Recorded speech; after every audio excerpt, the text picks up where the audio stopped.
baseball versus softball, pickleball versus paddle, American football versus rugby. Ada juga yang tak tahu beza American football dengan rugby. Mengejutkan. Jadi hari ni kita nak bincang secara ringkas dalam segmen sukan nampak sama tapi bukan dia. American football versus rugby.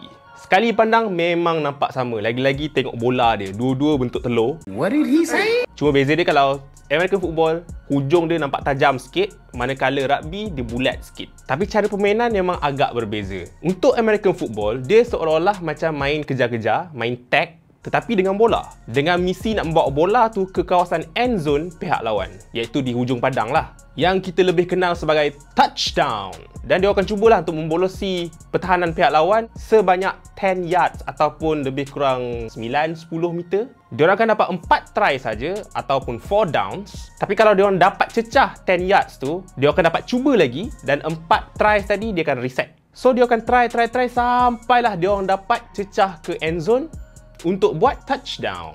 Nak lebih faham macam mana main American football ni, boleh try main game Madden. Rugby pula lebih kurang sama tetapi lebih rancak. Sama macam American football, misi bawa bola ke penghujung padang untuk skor atau dinamakan sebagai try. Sama seperti touchdown American football tadilah. Jadi di sini datang beza dia. Dalam American football, player boleh baling ke depan, seperti mana kita nampak quarterback buat selalu tu. Manakala dalam rugby hanya boleh pass ke belakang. Dan kenapa saya mention rugby lebih rancak? Sebab dia continuous. Game tu takkan berhenti melainkan ada foul atau penalty. Manakala American football, try sekali, stop, rehat.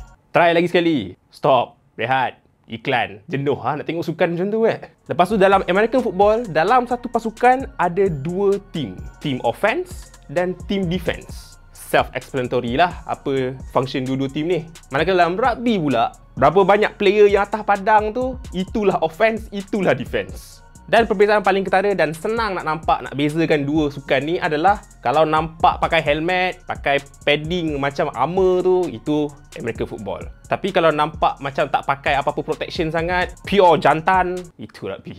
Seterusnya, baseball versus softball.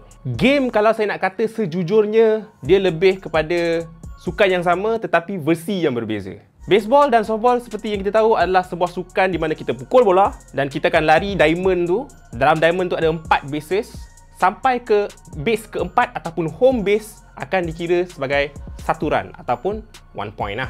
Kalau orang tanya home run tu apa? Home run tu bila kita pukul bola tu sampai memang confirm guaranteed tak ada orang akan dapat tangkap bola tu. Berapa banyak player yang atas base ketika itu akan automatically lari ke home base. Kalau ada 3 player atas padang, 3 point lah basically. Sebab tu penting ada orang yang boleh buat home run dalam setiap team baseball. So kenapa perlu wujudnya softball kalau dah ada baseball? Okey, softball ni sebenarnya tercipta pada tahun 1887 di mana sekumpulan lelaki yang suka main baseball nak main baseball ketika musim sejuk. Tapi tak boleh lah sebab nak main kat luar. Jadi diorang cipta satu game baseball dimain secara indoor.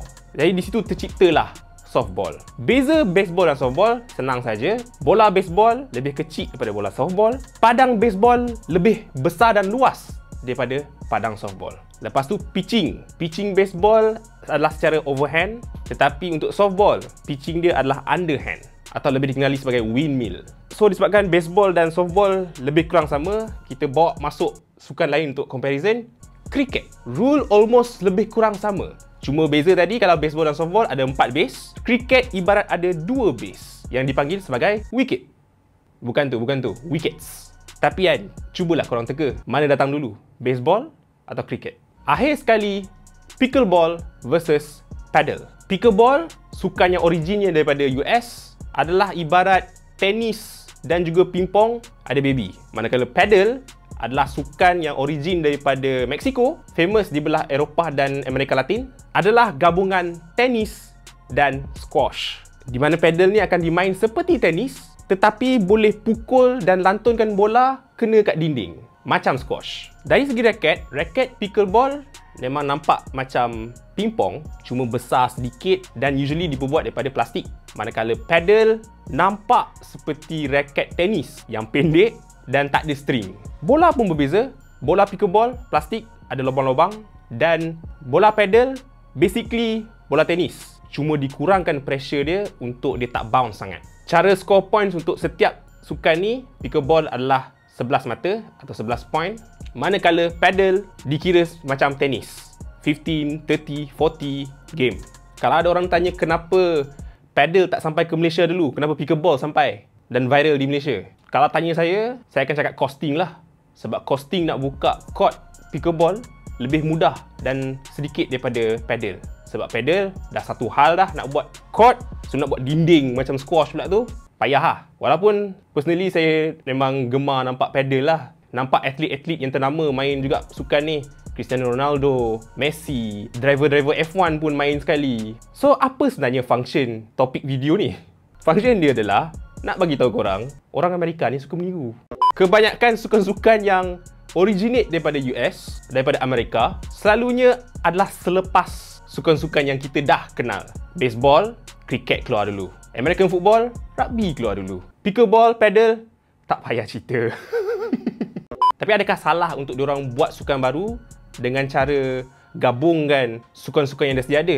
Tak salah pun. Sebenarnya, diorang dah create sesuatu yang fresh. Dan secara tak langsung, mengikut masa, dia dah menjadi sukan dia yang tersendiri. Bermakna lebih banyak option untuk orang-orang cuba sukan yang kena dengan diorang, kena dengan cita rasa masing-masing. Yalah, tak semua boleh main bola, tak semua boleh main badminton. So, apa salahnya? Lebih menggalakkan untuk diorang bersukan. Jadi, itu sajalah apa pendapat korang. Dan dalam banyak-banyak sukan yang saya mention tadi, kalau ada di Malaysia, available di Malaysia, mana yang korang nak try? Seperti biasa, di bawah.